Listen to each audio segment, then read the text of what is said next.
महाराष्ट्र के एक पुराने इंजीनियरिंग कॉलेज का नाम था कल्याण इंस्टीट्यूट ऑफ टेक्नोलॉजी। ये कॉलेज 1980 के दशक में बना था और इसका हॉस्टल ब्लॉक भी हमेशा से बाकी ब्लॉकों से थोड़ा अलग महसूस होता था।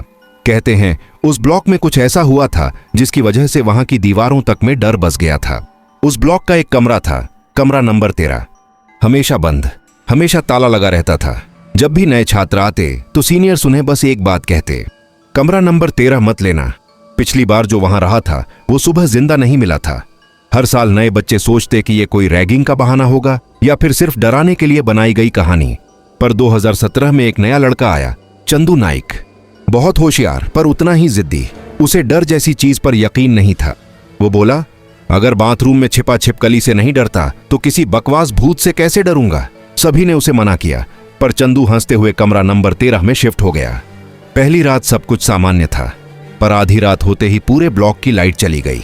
बाकी कमरों में स्टूडेंट्स ने मोबाइल की टॉर्च जलाई, लेकिन चंदू के कमरे में कुछ अजीब हुआ।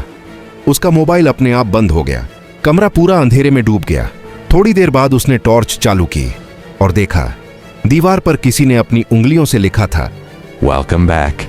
वो सिहर गया, कपकपाते हुए बोला, किसने लिखा ये? पर दीवार की लिखावट ताजी लग रही थी, जैसे अभी अभी किसी ने लिखी हो। सामने हवा का झोंका आया और दरवाजा अपने आप थक की आवाज से बंद हो गया। रात के करीब 2:07 बजे चंदू ने अपने रूममेट अमन को कॉल किया, भाई यहाँ कुछ चल रहा है, कोई मेरे बिस्तर के नीचे चल रहा है।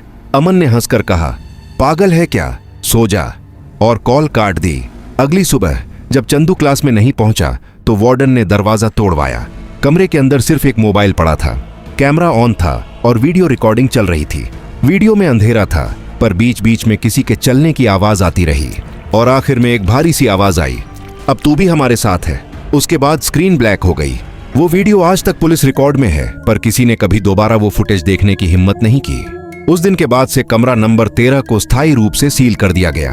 अब वहां दीवार पर बड़ा सा ताला लटका है और अंदर से कभी कभी किसी के कदमों की हल्की आवाज सुनाई देती है। हॉस्टल के पुराने चौकीदार का कहना है, रात के 2 बजे जब हवा ठंडी चलती है तो उस कमरे की खिड़की अपने आप खुल जाती है और किसी के फुसफुसाने की आवाज आती है, वेलकम बैक। कहते हैं जो भी उस आवाज को सुन लेता है वो कुछ दिनों तक ठीक रहता है, पर फिर एक दिन बिना वजह गायब हो जाता है।